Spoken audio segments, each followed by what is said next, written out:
हर एक सक्सेस के पीछे कोई ना कोई एक स्टोरी होती है।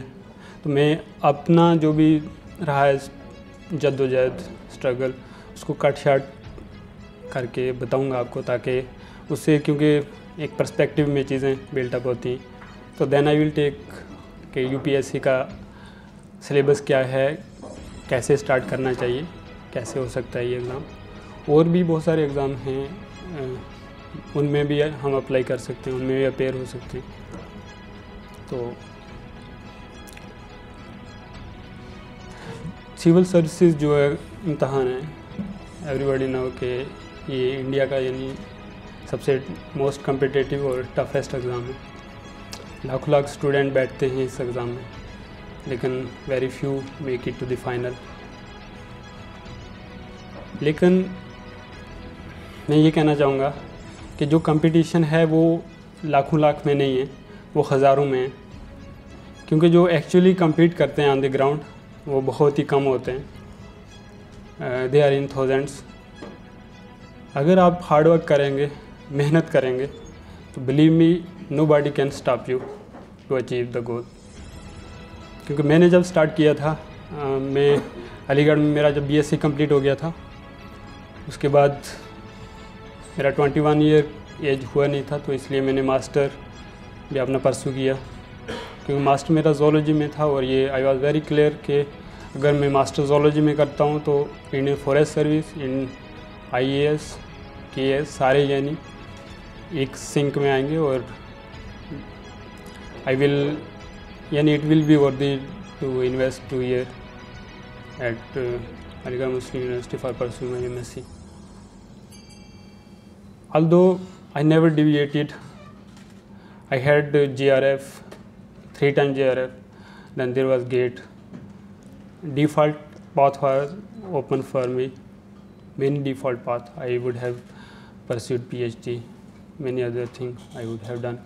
But I was very very clear in my goal, in my priorities कि मुझे IAS ही करना है। I will never stop, whatever it take, जो भी होगा, जो भी मेहनत लगेगी, जो भी पैसा लगेगा, जो भी वक्त लगेगा, I am prepare to give it. पहले अटैम्प्ट में आई गॉट फेलर, फिर ये लगा कि यूपीएससी है तो फेल हो जाते हैं, not a big deal. I stood up and started again. 1 साल पूरा मैंने लग के मेहनत किया, किसी को कोई पता नहीं था। मेरे क्लोज दोस्त और मेरे घर वाले शायद जानते होंगे कि what's happening, what you are doing day and night. लेकिन मैं लगा रहा, करता रहा। उसमें कोरोना काल जो था वो भी था, क्योंकि काफ़ी डिस्टर्बेंस था, घर भी जाना पड़ा था कुछ टाइम के लिए। लेकिन वो विज़न जो है उसको कभी लॉस्ट नहीं होने दिया। वो जो ड्रीम था आपने सजाया हुआ, उसको कभी भूले नहीं। कंप्रोमाइज़, नेगोशिएशन आपके रास्ते में आ जाते हैं जब भी आपको फेलियर लगता है या आप हेल्थ आपका साथ नहीं दे रही, फाइनेंशियली कंस्ट्रेंट आ जाते हैं, तो हम बहुत सारे रीज़न ढूंढ लेते हैं कि हम नहीं करेंगे, कोई वजह है जिसकी वजह से नहीं करेंगे। लेकिन अगर आपको करना है तो कोई भी रीज़न रेलिवेंट नहीं है, एक रीज़न है कि आपको करना है, वो दैट्स इनफ। एक साइकोलॉजिस्ट है विक्टर फ्रैंकल, तो उनका एक कोट है कि if you have a why to do something you will do it anyhow. कि अगर आपको करने की कोई वजह है, एक स्ट्रांग रीज़न है, यू विल मेक इट। कोई भी प्रॉब्लम हो, कितनी भी मुश्किलात आ जाएं, you will not stop until and unless you achieve it. So सबसे पहले हमें जो ड्रीम्स हैं हमारे, जो हमारे गोल सेटिंग है, उसको बहुत क्लियर होना चाहिए अपने उनमें। कभी ये ना लगे जैसे as we are moving down the path, हमें लगा कि ये शायद मुझसे हो नहीं पाएगा, मुश्किलें हैं, और पहले ही जजमेंट ले ली कि हमसे हो नहीं पाएगा, और फिर हम मेहनत शुरू कर देते हैं। फिर कुछ दिन के बाद लगता है कि हो सकता था, फिर लगे, फिर छोड़ दिया। कभी नहीं ऐसे होता। सबसे पहला अगर मुझसे कोई पूछता है, जैसे व्हेन आई गॉट क्वालिफाइड और उसी दिन डायरेक्टर सर ने मुझे बुलाया था, तो they asked me that what are 3 reason you will say that you qualified exam, what were those kind of values are you had. So I said that one thing is consistency.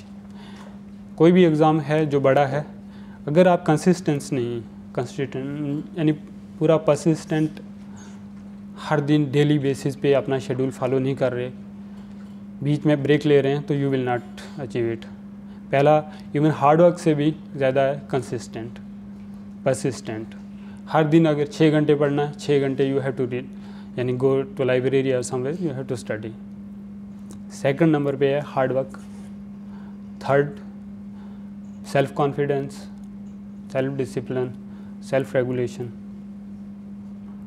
और belief in yourself. ये चीज़ें इतनी important हैं, कोई भी आपको बता नहीं सकता, कोई भी कि आप क्या कर सकते हैं और क्या नहीं। लोगों के अपने असेसमेंट होते हैं और मोस्ट ऑफ द टाइम आपको ऐसे ऐसे सजेशन लोग देंगे जो खुद नहीं कर रहे कुछ भी, लेकिन they will give you the advice कि ये इतना मुश्किल है, इसको ऐसे छोड़ दो, ये कर लो, वो कर लो। टेक योर डिसीज़न स्मार्टली, उसको वक्त दो, लेकिन एक डिसीज़न लो और उस पर जान खून पसीना जो भी लगाना है लगाओ और उस पर मेहनत करो जितना वक्त लग जाए। क्योंकि जो बड़े हमारे गोल्स होते हैं वो उसके पीछे एक बड़ा संघर्ष होता है। कोई भी चीज़ जो शॉर्ट आफ्टर होती है, क्योंकि उसमें बहुत लोग compete कर रहे हैं और उसकी एक बड़ी कास्ट होती है, तो ये समझ के आपको even if you got the failure still you have to keep moving. On the way I also qualified CAPF Assistant Commandant, BSF, and one thing more, I also qualified Indian Forest Service exam, but I did not appear for interview. I also qualified Enforcement Officer exam. इस चीज़ के पीछे सभी को जब हो जाता है तो हर एक को लगता है it might be share luck या चमक या किस्मत और चीज़ें लाइन में आ गई, लेकिन ऐसा नहीं है। एक दिन आके आप किस्मत वाले बन जाते हो, लकी हो जाते हो, तो पीछे का 3 साल का स्ट्रगल, 4 साल का, वो भी तो है। और मेरा जहाँ तक असेसमेंट है और जहाँ मानना है कि एक थ्रेशहोल्ड होता है, जैसे आप अगर केमिस्ट्री वाला कोई स्टूडेंट है जानता है, एक एक्टिवेशन एनर्जी चाहिए होती है कोई भी रिएक्शन को प्रोडक्ट बनने में, वही होता है इसमें भी। आप करते जाते हैं एफ़र्ट और स्टार्टिंग में आपको जितने भी एफ़र्ट लगा रहे हैं आप, तो मोस्ट ऑफ द टाइम आपको कोई परसेप्टिबल चेंज नहीं और लगे हमें कि we will achieve great thing, ऐसा नहीं होता, कहीं पे भी नहीं होता। और ये जो एक फैक्ट है इसको हमें मानना पड़ेगा कि हमें हमेशा जो ग्रेटिफिकेशन, डिलेड ग्रेटिफिकेशन के लिए इंतज़ार करना चाहिए। We should put our work, लेकिन ओवर द टाइम रिज़ल्ट आएगा। If you put your work in right direction you will make it. अगर प्रॉपरली स्ट्रेटजाइज करके चीज़ों को करेंगे, people make it, so why you not. कोई भी अगर मेरे सामने यही रहता कि अगर किसी ने किया है तो why I will not be able to do it. तो आपको भी दिमाग में यही रखना है कि अगर इतने सारे लोग सेलेक्ट हो रहे हैं तो कहीं ना कहीं जो उनका कैलिबर है, जो उनकी अंडरस्टैंडिंग है, उस लेवल तक आप पहुंचेंगे, आप भी उसको अचीव कर लेंगे। CSET का GS जो प्रीलिम में होता है वो ऑब्जेक्टिव टाइप होता है, लेकिन वही जो है डिस्क्रिप्शन होता है मेंस में। अगर आप प्रीलिम के लिए अच्छा पढ़ रहे हैं और मेंस का सिलेबस भी at the back of mind है, तो आपकी प्रिपरेशन कंटिन्यू रहेगी इसमें। और उसी टाइम में आपको इंटरव्यू भी जो होता है, इंटरव्यू की तैयारी भी कोई अलग से नहीं करनी होती। यही जो आप पढ़ रहे हैं, यही कहीं ना कहीं इंटरव्यू में भी यहीं से आपका वो डेवलप हो जाता है मेंस के टाइम में, अंडरस्टैंडिंग और ब्रॉडर होराइजन चीज़ों का। आपको पढ़ना क्या है, I think you should start from that basic NCERTs, static portion जो भी है। जैसे मोस्ट ऑफ द टाइम हमें लगता है कि ये बड़ा एग्ज़ाम है और इसके लिए मोटी मोटी बुक्स पढ़ेंगे तो ये एग्ज़ाम होगा। जो पढ़ना है, सिलेबस बहुत वास्ट है। अगर हम सर आपने अपने तकरीर के दौरान शिकवा, अपनी मेहनत के बाद रिजल्ट आने के बारे में शिकवा का जिक्र किया है, तो आप इस पूरे सफ़र में बैलेंस ऑफ इमोशंस कैसे किए हैं? आपके दोस्त और फैमिली क्या फैक्टर मतलब उन्होंने आपको सपोर्ट किया, इस बारे में बताया, बैलेंसिंग ऑफ इमोशन। एक चीज़ है, क्योंकि UPSC जो एक जर्नी है ना, एक प्रोसेस है जो भी, तो इसमें आपको ये करना है, एटलीस्ट आपके जो पेरेंट्स हैं, आपके क्लोज वन हैं, इवन आपके अच्छे जो दोस्त हैं, you have to take them on board. उन्हें अपनी चीज़ों के बारे में सब बताना है, अपने इमोशंस के बारे में, अपनी स्ट्रेंथ के बारे में, व्हाट आई एम डूइंग, मैं कैसे वर्क कर रहा हूँ, क्या कर सकता हूँ मैं।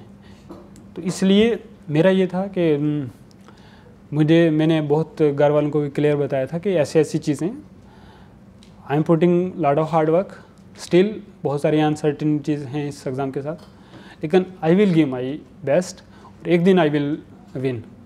तो ये यकीन उन्हें भी बहुत क्लियर हो गया था। और जब कभी फेलियर होता था तो तभी घर से भी यही कहते थे कि यानी it's okay, you are in the process, you are improving, one day you will get it. तो मैं भी यही कहता था, यू आर परफेक्ट, ऐसा ही हो रहा है।